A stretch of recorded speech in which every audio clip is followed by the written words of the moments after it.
ूर्जितम् लक्ष्मीनारायणं वन्दे भक्ताभीष्टफलप्रदम् संसारक्लेशसंशरान्तसज्जनामनतत्पराः दयालवो महान्तस्तान् गुरोन् तत्त्वातिरं भजे नारायणं गुणैः सर्वैः उदीर्णं दोषवर्जितं ज्ञेयं गम्यं गुरुं सूत्रार्थमुच्यते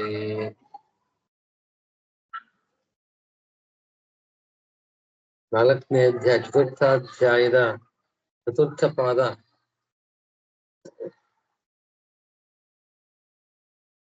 ಅದರ ಸಂಗ್ರಹವನ್ನ ಯಥಾ ಸಂಕಲ್ಪ ಭೋಗಾಂಶ್ಚ ಚಿದಾನಂದ ಶರೀರಿಣಃ ಎಂಬ ವಾಕ್ಯದಿಂದ ಸಂಗ್ರಹ ಮಾಡಿದ್ದಾರೆ. ಸಪ್ತಮಂಜರಿಯಲ್ಲಿ ರಾಘವೇಂದ್ರ ಸ್ವಾಮಿ ಹೇಳ್ತಾರೆ, ಹಿಂದಿನ ಪಾದದಲ್ಲಿ ಅರ್ಚಿರಾದಿ ಮಾರ್ಗದಿಂದ ಪರಬ್ರಹ್ಮನನ್ನ ಆ ಮುಕ್ತ ಜೀವರು ಹೊಂದುತ್ತಾರೆ ಅಂತ ಹೇಳಿದೆ. ಮಾರ್ಗವನ್ನ ಬ್ರಹ್ಮನನ್ನ ಸೇರುವ ಮಾರ್ಗ, ಪರಬ್ರಹ್ಮನನ್ನ ಹೊಂದುವ ಮಾರ್ಗವನ್ನ ಹಿಂದಿನ ಪಾದದಲ್ಲಿ ಹೇಳಿದ್ರೆ, ಆ ಮಾರ್ಗದಿಂದ ಬ್ರಹ್ಮನನ್ನ ಹೊಂದಿದವರು, ಪರಮಾತ್ಮನನ್ನ ಹೊಂದಿದವರಿಗೆ ಬರತಕ್ಕಂತಹ ಭೋಗ, ಉಂಟಾಗತಕ್ಕಂತಹ ಭೋಗ, ಆ ಭೋಗ ಆನಂದವನ್ನ, ಸುಖಾನುಭವವನ್ನ ಹೇಳೋದಕ್ಕೋಸ್ಕರವಾಗಿ ಈ 4ನೇ ಪಾದ ಹೊರಟಿದೆ. ಆಚಾರ್ಯರು ಭಾಷ್ಯದಲ್ಲಿ ಒಂದೇ ವಾಕ್ಯದಿಂದ ಹೇಳ್ತಾರೆ, ಭೋಗಂ ಆಹ ಅಸ್ಮಿನ್ ಪಾದೇ ಅಂತ. ಈ ಚತುರ್ಥ ಪಾದದ ಮೊದಲನೇ ಸೂತ್ರಕ್ಕೆ ಮುಂಚೆ ಅವತಾರಿಕೆ ಕೊಡ್ಬೇಕಾದ್ರೆ ಇಡೀ ಪಾದಕ್ಕೆ ಪ್ರತಿಪಾದ್ಯವಾದ ವಿಷಯ ಏನು? ಭೋಗ ಅಂತಂದ್ರೆ ಪರಮಾತ್ಮನನ್ನು ಹೊಂದಿದ ಮುಕ್ತರು ಅನುಭವಿಸುವ ಭೋಗವನ್ನ ಈ ಪಾದ ಹೇಳ್ತಾ ಇದೆ. ಅಣುಭಾಷ್ಯದಲ್ಲಿ ಆಚಾರ್ಯರು ಯಥಾ ಸಂಕಲ್ಪ ಭೋಗಾಂಶ್ಚ ಚಿದಾನಂದ ಶರೀರಿಣಃ ಎಂಬ ಈ ಶ್ಲೋಕದಿಂದ ಇಡೀ ಪಾದದ ವಿಷಯವನ್ನ ಸಂಗ್ರಹ ಮಾಡಿದ್ದಾರೆ.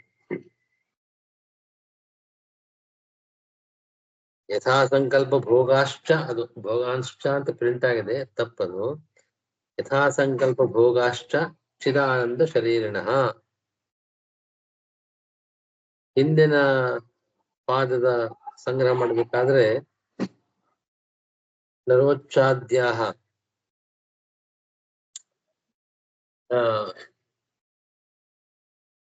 ಅಕ್ಷರಾಧಿಪತಾವಾಯಂ ಪ್ರಾಪ್ಯತೆಯನ್ನು ಜನಾರ್ದನಂ ಯಾಂತ್ಯುತ್ತಮ ನರೋಚ್ಚಾದ್ಯಾಹ. ಈ ಶ್ಲೋಕ ತೃತೀಯ ಪಾದದ ವಿಷಯವನ್ನು ಸಂಗ್ರಹ ಮಾಡುವ ಶ್ಲೋಕ ಅಣುಭಾಷ್ಯದಲ್ಲಿ. ಅಕ್ಷರಾಧಿಪಥಾವಾಯಂ ಪ್ರಾಪ್ಯ ತೇನ ಜನಾರ್ದನಂ ಯಾಂತಿ ಉತ್ತಮ ನರೋಚ್ಚಾದ್ಯ. ನರೋಚ್ಚ ಅಂದ್ರೆ ನರೋತ್ತಮರು, ಮನುಷ್ಯೋತ್ತಮರೇ ಮೊದಲಾದ ಮೋಕ್ಷಯೋಗ್ಯರಾದ ಚೇತನರು ಅನ್ನೋ ನರೋಚ್ಚಾದ್ಯ ಉತ್ತಮ ಅಂತ ಬಂದಿದೆ.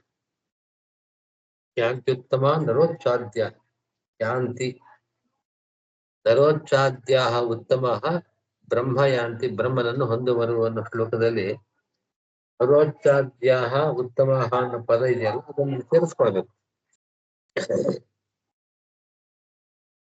ಒಟ್ಟಿನಲ್ಲಿ ಅಣುಭಾಷ್ಯದ ಈ ಶ್ಲೋಕದ ಭಾಗ ಇಷ್ಟಾಗತ್ತೆ. ನರೋಚ್ಚಾದ್ಯ ಉತ್ತಮ ಚಿದಾನಂದ ಶರೀರಿಣಃ ಯಥಾ ಸಂಕಲ್ಪ ಭೋಗಾಶ್ಚ. ಅವರು ಚಿದಾನಂದ ಶರೀರಗಳಾಗ್ತಾರೆ. ಪ್ರಾಕೃತ ಶರೀರದ ಸಂಬಂಧವನ್ನ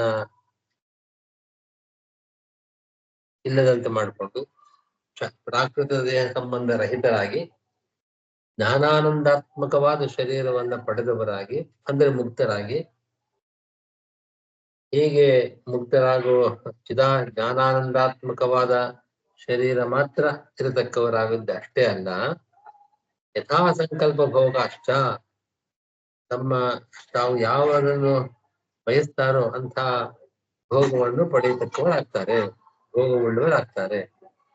ಯಥಾ ಸಂಕಲ್ಪ ಅಂದ್ರೆ ಯಥೇಷ್ಟ, ಅವರು ಯಾವುದನ್ನು ಇಷ್ಟಪಡ್ತಾರೋ, ಇಂತಹ ಒಂದು ಸುಖಾನುಭವ ಸುಖ ಬೇಕು ಅಂತ ಇಷ್ಟಪಟ್ಟರೆ ಆ ರೀತಿಯ ಸುಖವನ್ನ ಹೊಂದುತ್ತಾರೆ ಅಂತ ಅರ್ಥ.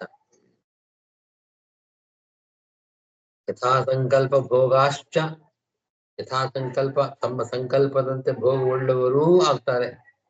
ಅಂದ್ರೆ ಅಲ್ಲಿ ಜನಾರ್ದನನ್ನ ಹೊಂದ್ತಾರೆ ಅಂತ ಅಷ್ಟೇ ಅಲ್ಲ. ಹಿಂದಿನ ಶ್ಲೋಕದಲ್ಲಿ ಅರ್ಚಿರಾದಿ ಪಥಾವಾಯಂ ಪ್ರಾಪ್ಯತೇನ ಜನಾರ್ದನಂ ಯಾಂತಿ ಸರ್ವೋಚ್ಛಾದ್ಯಾಹ ಉತ್ತಮಾಹ ಅಂತ ಬಂದಿದೆ. ಅವರ ಜನಾರ್ದನನ್ನ ಹೊಂದಕ್ಕವರು ಮಾತ್ರವಲ್ಲ, ಯಥಾ ಸಂಕಲ್ಪ ಭೋಗಾಶ್ಚ ತಮ್ಮ ಇಷ್ಟಾನುಸಾರ ಭೋಗವನ್ನು ಪಡೆದವರೂ ಆಗ್ತಾ ಇದ್ದಾರೆ ಅಂತ ಚಕಾರಕ್ಕೆ ಆಗತ್ತೆ. ಒಟ್ಟಿನಲ್ಲಿ ಈ ಪಾದ, ನಾಲ್ಕನೇ ಪಾದ, 4ನೇ ಅಧ್ಯಾಯದ 4ನೇ ಪಾದ ಏನು ವಿಷಯವನ್ನು ಹೇಳ್ತಾ ಇದೆ ಅಂದ್ರೆ, ಇಡೀ ಅಧಿಕರಣದ ಸಾರ ಏನು ಅಂದ್ರೆ ಮುಕ್ತರ ಭೋಗ, ಮುಕ್ತರು ಪಡೆಯತಕ್ಕಂತ ಒಂದು ಭೋಗ, ಮುಕ್ತರು ಇಂತಹ ಭೋಗವನ್ನು ಪಡಿತಾ ಇದ್ದಾರೆ ಅಂತ ಈ ವಿಷಯವನ್ನ ಈ ಪಾದ ಪ್ರತಿಪಾದನೆ ಮಾಡ್ತಾ ಇದೆ ಅಭಿಪ್ರಾಯ. ಹೀಗೆ ಚತುರ್ಥಾಧ್ಯಾಯದ ಚತುರ್ಥ ಪಾದದಲ್ಲಿ ಒಟ್ಟು ಈ ಪಾದದಲ್ಲಿ 11 ಅಧಿಕರಣಗಳಿದೆ. 11 ಅಧಿಕರಣಗಳು, 11 ಅಧಿಕರಣಗಳಲ್ಲಿ 23 ಸೂತ್ರಗಳು ಸೇರಿ 11 ಅಧಿಕರಣ. ಕೆಲವು ಅಧಿಕರಣದಲ್ಲಿ ಒಂದೊಂದು ಸೂತ್ರ, ಕೆಲವು ಅಧಿಕರಣಗಳು ಸ್ವಲ್ಪ ಜಾಸ್ತಿ ಸೂತ್ರ, ಒಟ್ಟಿನಲ್ಲಿ 23 ಸೂತ್ರಗಳಿದೆ. ಒಟ್ಟು 23 ಸೂತ್ರಗಳ ಈ ಪಾದ, 11 ಅಧಿಕರಣಗಳಿರತಕ್ಕಂಥ ಈ ಪಾದ ಪ್ರತಿಪಾದನೆ ಮಾಡುವ ವಿಷಯ ಯಥಾ ಸಂಕಲ್ಪ ಭೋಗಾಶ್ಚ ಚಿದಾನಂದ ಶರೀರಿಣಃ. ಇದು ಈ ಪಾದ ಪ್ರತಿಪಾದ್ಯವಾದ ವಿಷಯ. ಈ ಪಾದದ ಮೊದಲನೆಯ ಸೂತ್ರ, ಮೊದಲನೇ ಅಧಿಕರಣದಲ್ಲಿ ಒಂದೇ ಸೂತ್ರ ಇದೆ. ಓಂ ಸಂಪದ್ಯ ಆವಿಹಾಯ ಸ್ವೇನ ಶಬ್ದ, ಜೊತೆಗೆ ಸೇರಿಸೋದಿದ್ರೆ ಸಂಪದ್ಯಾವಿಹಾಯ ಸ್ವೇನ ಶಬ್ದ ಅಂತ ಆಗತ್ತೆ. ಸಂಪದ್ಯ ಆವಿಹಾಯ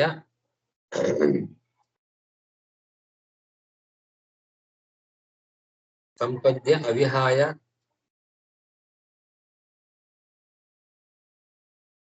ಅಂತಲೂ ಹಾಗೆ, ಆವಿಹಾಯ ಅಂತಲೂ ಪದಚ್ಛೇದ ಮಾಡ್ಕೊಳ್ಬೇಕು. ಸಂಪದ್ಯ ಅವಿಹಾಯ ಆವಿಹಾಯ ಸ್ವೇನ ಶಬ್ದ. ಇಲ್ಲಿ ಈ ಅಧಿಕರಣದಲ್ಲಿ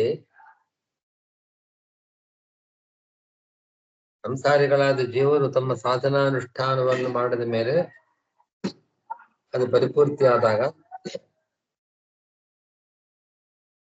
ಬ್ರಹ್ಮದೇವರ 100 ವರ್ಷಗಳ ಕಾಲದ ಅನಂತರ ಪುನಃ ಸೃಷ್ಟಿಕಾಲ ಬಂದಾಗ ಚತುರ್ಮುಖ ಬ್ರಹ್ಮದೇವರ ಜೊತೆಗೆ ಆ ಪರಬ್ರಹ್ಮನನ್ನು ಹೊಂದ್ತಾರೆ. ಈ ಸಂಸಾರವನ್ನ ದಾಟಿ ಪರಬ್ರಹ್ಮನನ್ನು ಹೊಂದ್ತಾರೆ. ಪರಬ್ರಹ್ಮನನ್ನು ದಾಟಿದ ಮೇಲೆ ಇತರ ದೇವತೆಗಳನ್ನು ಹೊಂದಿದ ಮೇಲೆ ವಾಯುದೇವರನ್ನು ಹೊಂದ್ತಾರೆ ಕೊನೆಗೆ, ಅನಂತರ ಪರಮಾತ್ಮನನ್ನು ಹೊಂದ್ತಾರೆ.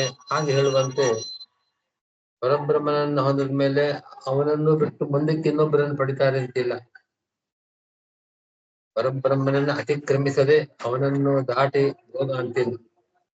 ಅವನು ಯಾವ ಭೋಗವನ್ನು ಪಡೆಯಲಾದ್ರೂ ಕೂಡ ಪರಬ್ರಹ್ಮ ಸಂಪದ್ಯ ಅಂತಂದ್ರೆ ಹೊಂದಿ, ಪರಮಾತ್ಮನನ್ನ ಮೋಕ್ಷದಲ್ಲಿ ಅವನನ್ನು ಹೊಂದಿ, ಅವಿಹಾಯ ಅವನನ್ನ ಅತಿಕ್ರಮಿಸದೆ ಅವನೇ ಕೊನೆ, ಅವನನ್ನು ಹೊಂದೇ ಮತ್ತೊಂದು ಅವನನ್ನು ದಾಟಿ ಮತ್ತೊಂದು ಲೋಕದ ಪ್ರಾಪ್ತಿ ಇಂಥದ್ದೇನಿಲ್ಲ.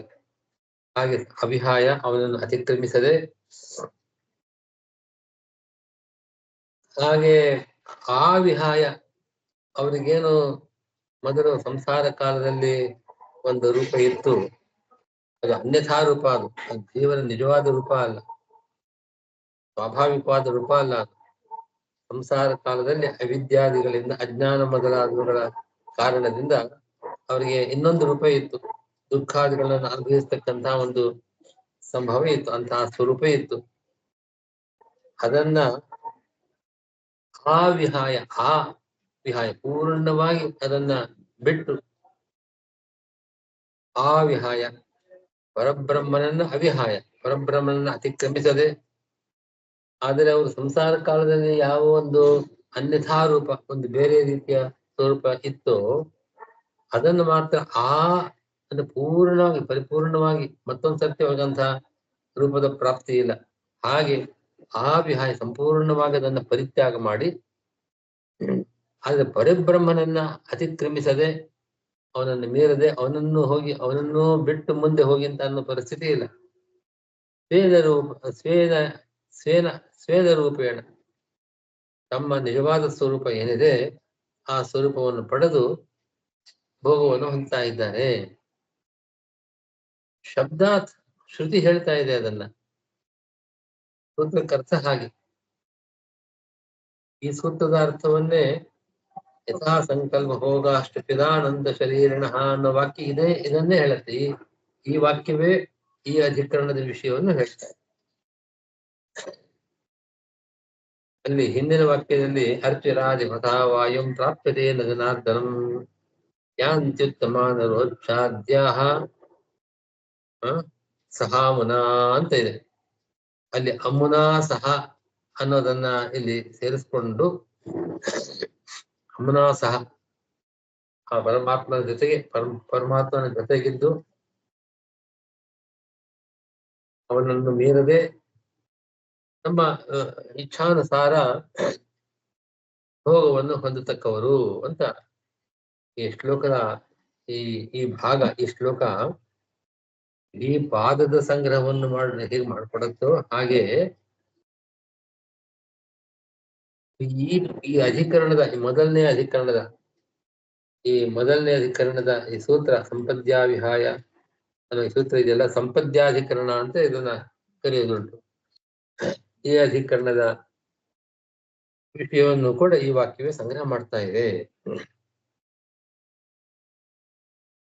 ವೇನ ಶಬ್ದಾತ್ ಆಚಾರ್ಯರು ಭಾಷ್ಯದಲ್ಲಿ ಪರಂಜ್ಯೋತಿರೂಪ ಸಂಪದ್ಯ ಸ್ವೇನ ರೂಪೇಣ ಅಭಿನಿಷ್ಪದ್ಯತೆ ಅಂತ ಒಂದು ಛಾಂದೋಗ್ಯೋಪನಿಷತ್ತಿನ ವಾಕ್ಯವನ್ನ ಉದಾಹರಿಸ್ತಾರೆ ಇಲ್ಲಿ.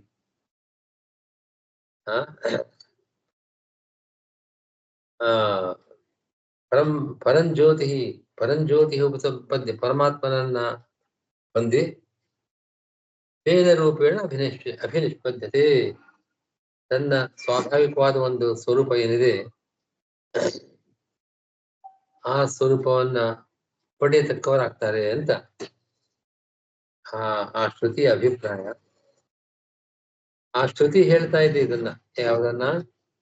ಮುಕ್ತರಾದವರು ತಮ್ಮ ಸಂಸಾರ ಕಾಲದಲ್ಲಿದ್ದ ಅನ್ಯಥಾ ರೂಪವನ್ನ ಪೂರ್ಣವಾಗಿ ಬಿಟ್ಟು ಪರಮಾತ್ಮನನ್ನ ಹೊಂದಿ ಅಲ್ಲಿ ತಮ್ಮ ಪರಮಾತ್ಮನ ಜೊತೆಗೆ ತಮ್ಮ ಭೋಗವನ್ನು ಪಡೆಯತಕ್ಕವರು ಅಂತ ಅನ್ನೋ ವಿಷಯವನ್ನ ಈ ಸೂತ್ರ ಹೇಳಿದ್ದನ್ನ ಯಥಾ ಸಂಕಲ್ಪ ಭೋಗ ಅಷ್ಟು ಚಿದಾನಂದ ಶರೀರನ ಅನ್ನೋ ವಾಕ್ಯವೇ ಸಂಗ್ರಹ ಮಾಡ್ತಾರೆ. ಅನ್ನೋ ಭಾಷ್ಯದ ವಾಕ್ಯ.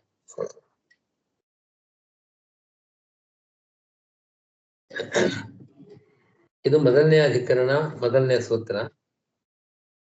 ಇದರ ಮುಂದಿನ ಅಧಿಕರಣ ಓಂ ಆತ್ಮ ಪ್ರಕರಣಾತ್ ಓಂ ಅಂತ.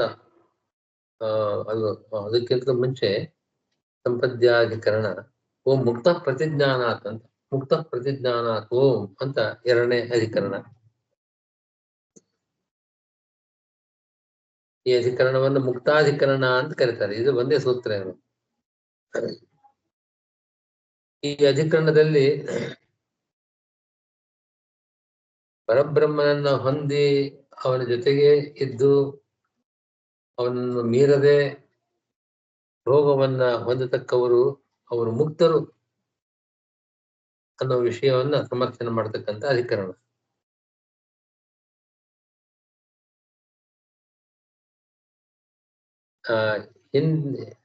ಈ ಶ್ರುತಿಯಲ್ಲಿ ಸದತ್ರ ಪರ್ಯೇತಿ ಶಿಕ್ಷನ್ ಕ್ರೀಡನ್ ರಮಮಾಣ ಅಂತ ಒಂದು ಶ್ರುತಿ ಇದೆ. ಉಪನಿಷತ್, ಛಾಂದೋಗ್ಯ ಉಪನಿಷತ್ ವಾಕ್ಯ. ಆ ಪರಬ್ರಹ್ಮನಂದ ಹೋದವರು ತಮ್ಮ ಇಚ್ಛಾನುಸಾರ ಭೋಗವನ್ನ ಹೊಂದತಕ್ಕವರು ಅನ್ನೋದರ ವಿವರಣೆಯನ್ನ ಕೊಡತಕ್ಕಂತ ವಾಕ್ಯ ಅದು. ಆ ಸತತ್ರ ಪರ್ಯೇತಿ ಅಂತನೋ ಆ ಒಂದು ಶ್ರುತಿಯಲ್ಲಿ ಮುಕ್ತನನ್ನೇ ಹೇಳ್ತಕ್ಕಂಥದ್ದು.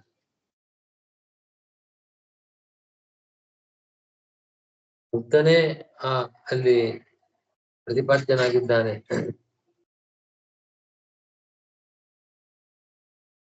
ಯಾಕೆ ಅಂತಂದ್ರೆ ಮುಕ್ತ ಪ್ರತಿಜ್ಞಾನ.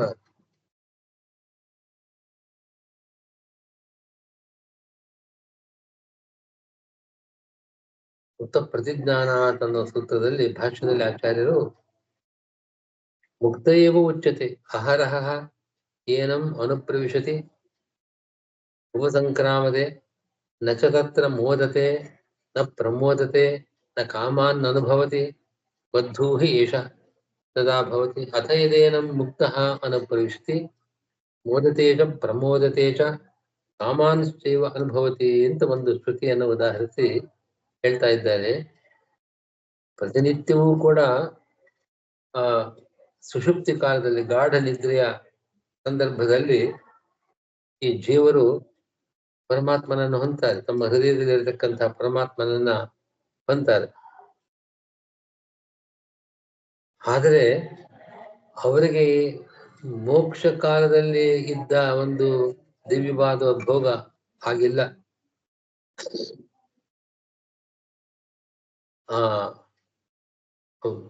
ಪ್ರತಿ ದಿವಸವೂ ಪರಮಾತ್ಮನನ್ನ ಸುಷುಪ್ತಿ ಕಾಲದಲ್ಲಿ ಹೊಂದತಕ್ಕಂತಹ ಜೀವ ಪರಮಾತ್ಮನನ್ನು ಹೊಂದುತ್ತಾನೆ ನಿಜ.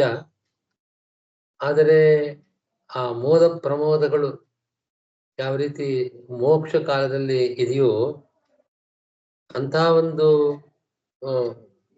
ಮೋದ ಪ್ರಮೋದಗಳು ಅಂತ ವಿಶೇಷವಾದ ಆನಂದದ ಅನುಭವ ಅವರಿಗಿಲ್ಲ. ಆದರೆ ಮೋಕ್ಷವನ್ನು ಹೊಂದದ ಮೇಲೆ ಅವನು ಪರಮಾತ್ಮನನ್ನ ಹೊಂದಿದಾಗ ಮೋಕ್ಷದಲ್ಲಿ ಸತತ್ರ ಮೋದತೆ ನೋಡಿ, ಸುಷುಪ್ತಿಯನ್ನ ಹೊಂದ್ತಾನೆ. ಸುಷುಪ್ತಿ ಕಾಲದಲ್ಲಿ ಪರಮಾತ್ಮನ ಪ್ರಾಪ್ತಿ ಆಗುತ್ತೆ ಅವನಿಗೆ. ತನ್ನ ಹೃದಯದಲ್ಲೇ ಇರತಕ್ಕಂಥ ಆ ಪರಮಾತ್ಮನ ಸಾಮೀಪ್ಯವನ್ನು ಅವನು ಪಡಿತಾನೆ. ಆದ್ರೆ ಅದನ್ನು ಮೋಕ್ಷ ಅಂತ ಹೇಳಕ್ಕಾಗೋದಿಲ್ಲ. ಯಾಕೆ? ನತತ್ರ ಮೋದತೆ ನ ಪ್ರಮೋದತೆ. ಈ ಮೋದ ಪ್ರಮೋದ ಅಂತ ಒಂದು ವಿಶೇಷವಾದ ಸುಖಾನುಭವ ಏನಿದೆ, ಪೂರ್ಣವಾಗಿ ತನ್ನ ಸ್ವರೂಪ ಸುಖದ ಅನುಭವವನ್ನ ಮೋಕ್ಷ ಕಾಲದಲ್ಲಿ ಅದನ್ನು ಪಡಿತಾ ಇದ್ದಾನೆ. ಅಂತ ಒಂದು ಮೋದ ಪ್ರಮೋದಗಳು ಈ ಸುಷುಪ್ತಿ ಕಾಲದಲ್ಲಿ ಪರಮಾತ್ಮನನ್ನು ಹೊಂದಿರತಕ್ಕಂಥ ಅಮುಕ್ತನಿಗೆ, ಸಂಸಾರಿ ಜೀವನಿಗೆ ಆ ದಿವ್ಯ ಭೋಗಗಳು ಇಲ್ಲ. ಆದರೆ ಮುಕ್ತನಾಗಿ ಪರಮಾತ್ಮನನ್ನು ಹೊಂದಿದವನಿಗೆ ದಿವ್ಯ ಭೋಗಗಳ ಅನುಭವ ಇದೆ ಅಂತ ಶ್ರುತಿ ಹೇಳ್ತಾ ಇದೆ. ಆ ರೀತಿ ಪ್ರತಿಜ್ಞೆ ಶ್ರುತಿಯನ್ನು ನಾವು ಕೇಳ್ತಾ ಇದ್ದೇವೆ. ಆದ್ದರಿಂದ ಸುಷುಪ್ತಿ ಕಾಲದಲ್ಲಿ ಆಗತಕ್ಕಂಥ ಕ್ಕಿಂತಲೂ ಭಿನ್ನವಾಗಿರತಕ್ಕಂಥ ಒಂದು ದಿವ್ಯ ಭೋಗದ ಅನುಭವ ಅವನು ಪರಮಾತ್ಮನನ್ನ ಪ್ರವೇಶ ಮಾಡಿದಾಗ ಮೋದ ಪ್ರಮೋದಗಳನ್ನು ಪಡಿತಾ ಇದ್ದಾನೆ. ಅದು ಮುಕ್ತನೇ ಅವನು ಅಮುಕ್ತ ಅಂತ ಹೇಳಲಿಕ್ಕೆ ಸಾಧ್ಯವಿಲ್ಲ. ಸತತ ಪರ್ಯೇತ ಜಕ್ಷನ್ ಕ್ರೀಡಂದಮಾಣ ತೇಭಿರ್ವಾಯಾನೇರ್ವಾ ಅಂತ ಒಂದು ಛಾಂದೋಗ್ಯ ಶ್ರುತಿ ಹೇಳ್ತಾ ಇದೆ. ಅದು ಮೋಕ್ಷ ಕಾಲದಲ್ಲಾಗತಕ್ಕಂತಹ ಒಂದು ದಿವ್ಯವಾದ ಭೋಗ. ಆ ಭೋಗವನ್ನು ಹೊಂದಿದವನು ಅವನು ಮುಕ್ತನೇ ಹೊರತು ಪ್ರತಿನಿತ್ಯವೂ ಕೂಡ ನಿದ್ರೆ ಕಾಲದಲ್ಲಿ ಪರಮಾತ್ಮನನ್ನು ಹೊಂದಿದಂತೆ ಅಮುಕ್ತನಲ್ಲ ಅವನು ಅಂತ ವಿಷಯವನ್ನ ಇದನ್ನು ಕೂಡ ಚಿದಾನಂದ ಶರೀರಣ ಮುಕ್ತಾಹ ಅಂತನ್ನು ಯಥಾಸಂಕಲ್ಪ ಭೋಗಾಶ್ಚ ಚಿದಾನಂದ ಶರೀರಣ. ಚಿದಾನಂದ ಶರೀರಿಗಳಾಗಿ ಅಂದ್ರೆ ಮುಕ್ತರಾಗಿ ಇರತಕ್ಕವರು ಯಥಾಸಂಕಲ್ಪ ಭೋಗ ನಮ್ಮ ಇಷ್ಟಾನುಸಾರವಾಗಿ ಮೋದ ಪ್ರಮೋದ ಅಂತ ಒಂದು ವಿಶಿಷ್ಟವಾದ ಭೋಗವನ್ನು ಪಡೆಯತಕ್ಕವರು ಅಂತ ಹೇಳಿದ್ರಿಂದ ಮುಕ್ತ ಪ್ರತಿಜ್ಞಾನಾತ್ ಎಂಬ 2ನೇ ಅಧಿಕರಣದ ಸಂಗ್ರಹವನ್ನು ಕೂಡ ಮಾಡಿದಂತಾಗಿದೆ. ತತ್ವಮಂಜರಿಯಲ್ಲಿ ಇದೇ ಶ್ಲೋಕ 1ನೇ ಅಧಿಕರಣದ ವಿಷಯವನ್ನು ಸಂಗ್ರಹ ಮಾಡ್ತಾ ಇದೆ. ಹೀಗೆ 2ನೇ ಅಧಿಕರಣದ ವಿಷಯವನ್ನು ಸಂಗ್ರಹ ಮಾಡ್ತಾ ಇದೆ. ಇನ್ನು 3ನೇ ಅಧಿಕರಣ ಈ ಪಾದದಲ್ಲಿ ಅದು ಆತ್ಮಾಧಿಕರಣ ಅಂತ. ಸೂತ್ರ ಓಂ ಆ ಆತ್ಮ ಪ್ರಕರಣ ಅಂತಂತ. ಆತ್ಮ ಪ್ರಕರಣ ಅಂತಂದ್ರೆ ಪರಂಜ್ಯೋತಿರ್ವ ಸಂಪದ್ಯ ಸ್ವೇನ ರೂಪೇಣ ಅಭಿನಿಷ್ಪದ್ಯತೆ ಅಂತ ಚಾಂದೋಗ್ಯ ಶ್ರುತಿಯಲ್ಲಿ ಪರಂಜ್ಯೋತಿಯನ್ನು ಪಡೆದವನು ಸ್ವೇನ ರೂಪೇಣ ಅಭಿನಿಷ್ಪದ್ಯತೆ ತನ್ನ ಸ್ವರೂಪವನ್ನ ಅಭಿವ್ಯಕ್ತವಾದ ತನ್ನ ಸ್ವರೂಪವನ್ನು ಹೊಂದಿದ್ದಾನೆ ಅಂತ ಆ ಶ್ರುತಿಗೆ ಅರ್ಥ.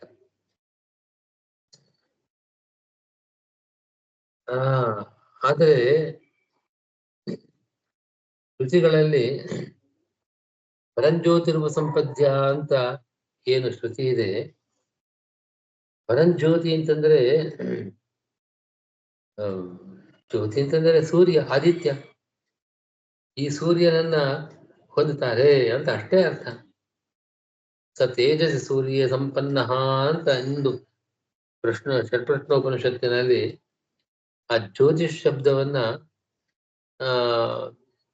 ಜ್ಯೋತಿಷ್ ಶಬ್ದ, ತೇಜಸ್ಸು, ಜ್ಯೋತಿ ಇದನ್ನೆಲ್ಲವನ್ನು ಸೂರ್ಯನಲ್ಲಿ ಪ್ರಯೋಗ ಮಾಡ್ತಾ ಇದ್ದಾರೆ. ಆದ್ದರಿಂದ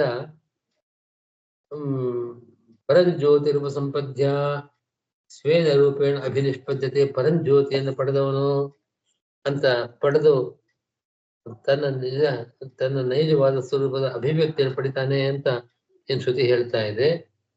ಆ ಶ್ರುತಿಯಲ್ಲೂ ಕೂಡ ಈ ಸೂರ್ಯನನ್ನು ಹೊಂದುತ್ತಾನೆ ಜೀವ ದೇಹತ್ಯಾಗವನ್ನು ಮಾಡಿ ಅಂತ ಎಷ್ಟೇ ಅರ್ಥ. ಮುಕ್ತಿಯನ್ನು ಹೊಂದುತ್ತಾನೆ ಅಂತ ಅರ್ಥ ಏನಿಲ್ಲ ಹಾಗೆ ಅಂತ ಒಂದು ಪೂರ್ವಪಕ್ಷ. ಅದಕ್ಕೆ ಉತ್ತರ ಕೊಡೋದಕ್ಕೋಸ್ಕರವಾಗಿ ಓಂ ಆತ್ಮ ಪ್ರಕರಣಾತ್ ಓಂ ಅಂತ ಸೂತ್ರ ಬಂದಿದೆ. 3ನೇ ಸೂತ್ರ ಇದು, 3ನೇ ಅಧಿಕರಣ. ಆಚಾರ್ಯರು ಭಾಷ್ಯದಲ್ಲಿ ಪರಂಜ್ಯೋತಿ ಅಂತ ಪದ ಇದೆಯಲ್ಲ, ಪರಂ ಅಂತ ವಿಶೇಷಣ ಇದೆ. ಆತ್ಮನ ಪ್ರಕರಣ ಇದು. ಪರಂಜ್ಯೋತಿ ಶಬ್ದ ಈ ಸೂರ್ಯನನ್ನ ಹೇಳ್ತಕ್ಕದ್ದಲ್ಲ. ಪರಂಜ್ಯೋತಿ ಪದಕ್ಕೆ ಪರಮಾತ್ಮ ಅಂತಲೇ ಅರ್ಥ. ಅದನ್ನು ಕೂಡ ಈ ಅಧಿಕರಣ ಅಮುನಾ ಸಹಾಮನ ಪರಂಜ್ಯೋತಿರ್ ಇಲ್ಲಿ ಅಣುಭಾಷ್ಯದಲ್ಲಿ ಯಥಾ ಸಂಕಲ್ಪ ಭೋಗಾಶ್ಚ ಚಿದಾನಂದ ಶರೀರಿಣಃ ಸಹಾಮುನ ಅಂತ ಹಿಂದಿನ ಶ್ಲೋಕದಿಂದ ಅಮುನಾ ಸಹ ಅನ್ನೋ ಪದವನ್ನು ತಗೊಳ್ಬೇಕು. ಅರ್ಚಿರಾದಿಪಥಾವಾಯಂ ಪ್ರಾಪ್ಯತೇನ ಜನಾರ್ದನಂ ಯಾಂತ್ಯುತ್ತಮ ನರೋಚ್ಚಾದ್ಯ ಸಹಾಮುನ ಅಂತ ಅಲ್ಲಿ ಸಹ ಅಮುನಾ ಸಹ ಅಲ್ಲಿ ಪರಮಾತ್ಮನನ್ನು ಪಡಿತಾರೆ. ಅಮುನಾ ಸಹ ಅನ್ನೋ ಪದವನ್ನ ಇಲ್ಲಿ ಸೇರಿಸಿಕೊಂಡಾಗ ಅಮುನಾ ಸಹ ಪರಂಜ್ಯೋತಿ ರೂಪಸಂಪದ್ಯ ಸ್ವೇನ ರೂಪೇಣ ಅಭಿನಿಷ್ಪದ್ಯತೆ ಅಂತಿದೆಯಲ್ಲ, ಅದರ ಸಾರವನ್ನ ಯಥಾ ಸಂಕಲ್ಪ ಭೋಗಾಶ್ಚ ಚಿದಾನಂದ ಶರೀರಿಣಃ ಅಮುನಾ ಸಹ ಅನ್ನೋದನ್ನ ಇಲ್ಲಿ ಪದಗಳನ್ನು ಸೇರಿಸ್ಕೊಳ್ಬೇಕು. ಪರಮಾತ್ಮನೊಂದಿಗೆ ಅವರು ಯಥಾ ಸಂಕಲ್ಪ ಭೋಗ, ತಮ್ಮ ಇಚ್ಛಾನುಸಾರ ಭೋಗವನ್ನು ಪಡೆಯತಕ್ಕವರು ಪರಮಾತ್ಮನ ಜೊತೆಗೆ.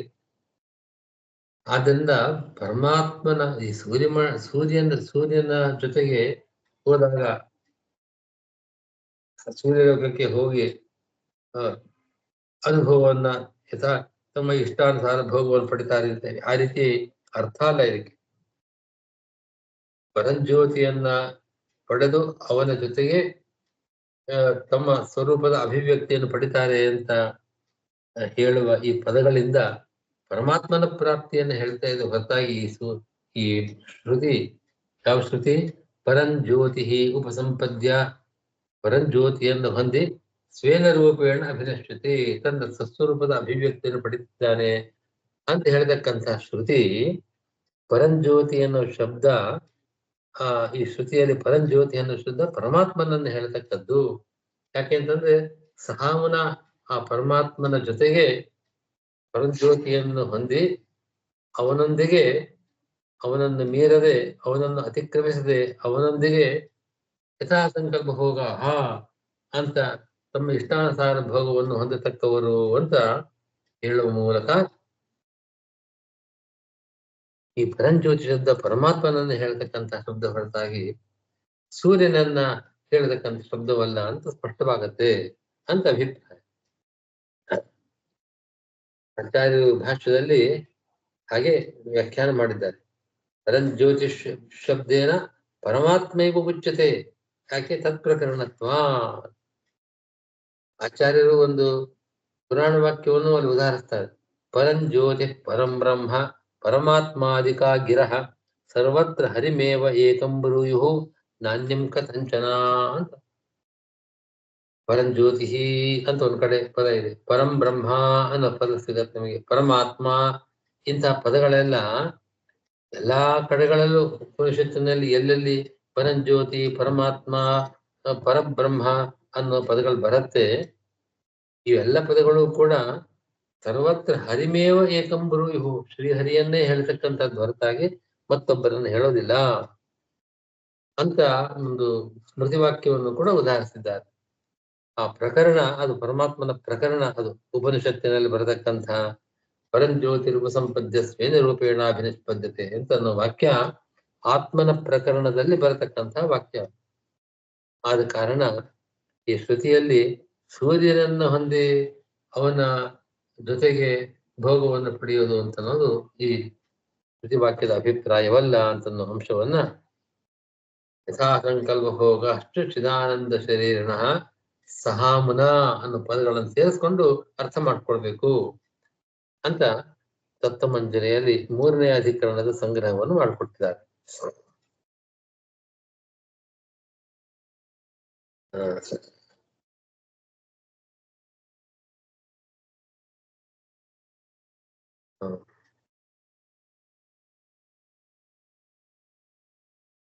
ಇನ್ನು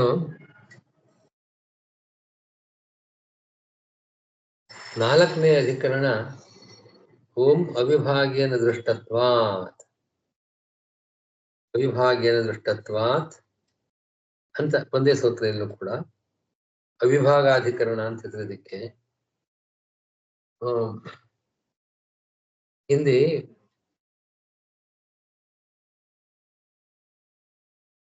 ಈ ಸಾಯುಜ್ಯ ಪರಮಾತ್ಮನ ಶರೀರದಲ್ಲೇ ಪ್ರವೇಶ ಮಾಡತಕ್ಕಂಥ ಮುಕ್ತರಿದ್ದಾರೆ. ಅವರು ಭಗವಂತ ಅವನು ಅವನ ಅವನ ಅವನು ಅನುಭವಿಸಿದ ಭೋಗದ ಒಂದು ಲೇಷವನ್ನ ಪಡೆಯತಕ್ಕವರು. ಏ ಭೋಗಾಹ ಪರಮಾತ್ಮನ ಭುಜ್ಯಂತೆ ತೇ ಏವ ಮುಕ್ತೇ ಭುಜ್ಯಂತೆ. ಅವರು ಭಗವಂತನ ಶರೀರದಲ್ಲೇ ಇರತಕ್ಕವರವರು ಮೋಕ್ಷದಲ್ಲಿ. ಹಾಗಾಗಿ ಏ ಭೋಗಾಹ ಪರಮಾತ್ಮನ ಭುಜ್ಯಂತೆ, ಪರಮಾತ್ಮ ಯಾವ್ಯಾವ ಭೋಗವನ್ನು ಅನುಭವಿಸ್ತಾನೆ ಅದನ್ನೇ ಆ ಮುಕ್ತರು, ಅದನ್ನೇ ಅಂತಂದ್ರೆ ಅದರ ಒಂದು ಲೇಷ, ಅವರ ಯೋಗ್ಯತಾನುಸಾರ ಒಂದು ಅಲ್ಪ ಅಂತಹ ಭೋಗವನ್ನ ಯಾನೇವಾಹಂ ಶೃಣೋಮಿ ಯಾನ್ ಪಶ್ಯಾಮಿ ಯಾನ್ ಜಿಘ್ರಾಮಿ ತಾನ್ ಏವ ಏತೆ ಇದಂ ಶರೀರಂ ವಿಮುಚ್ಯ ಅನುಭವಂತಿ ಅಂತ ಒಂದು ಶ್ರುತಿಯನ್ನ ಉದಾಹರಿಸ್ತಾರೆ. ಭಗವಂತ ಹೇಳ್ತಾನೆ, ಭಗವಂತನ ಮಾತಿದು, ನನ್ನ ಇದಂ ಈ ಶರೀರವನ್ನ, ಈ ಸಂಸಾರ ಶರೀರವನ್ನ, ಪ್ರಾಕೃತ ಶರೀರವನ್ನ ಬಿಟ್ಟು ನನ್ನಲ್ಲಿ ಸೇರಿದ ಸಾಯುಜ್ಯ ಮೋಕ್ಷವನ್ನು ಪಡೆದ ಮುಕ್ತರು ನಾನು ಯಾವುದನ್ನು ಕೇಳ್ತೇನೋ ಅದನ್ನು ಕೇಳ್ತಾರೆ, ಯಾವುದನ್ನು ನೋಡ್ತೇನೋ ಅದನ್ನು ನೋಡ್ತಾನೆ, ಯಾವುದನ್ನ ನಾನು ಆಘ್ರಾಣಿಸ್ತೇನೋ ಅದನ್ನೇ ಆಘ್ರಾಣಿಸಬಹುದು. ಇಂತಹ ಒಂದು ರೀತಿಯಾದ ಮೋಕ್ಷವನ್ನು ಪಡಿತಾರೆ ಅಂತ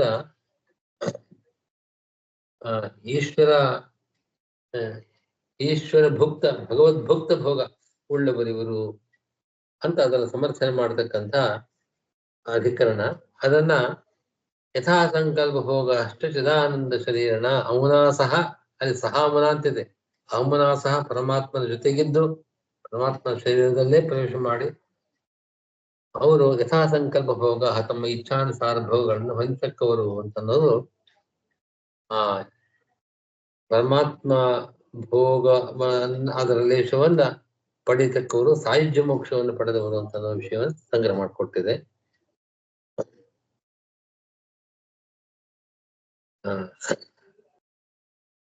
ಈ ರೀತಿಯಾಗಿ ಅವಿಭಾಗೇನ ದೃಷ್ಟತ್ವಾತ್ ಎಂಬ ಅಧಿಕರಣದ ಸಂಗ್ರಹವೂ ಕೂಡ ಈ ವಾಕ್ಯದಿಂದ ಆಗಿದೆ ಅಂತ ತತ್ವಮಂಜರಿಯಲ್ಲಿ ಇದೊಂದೇ ವಾಕ್ಯ.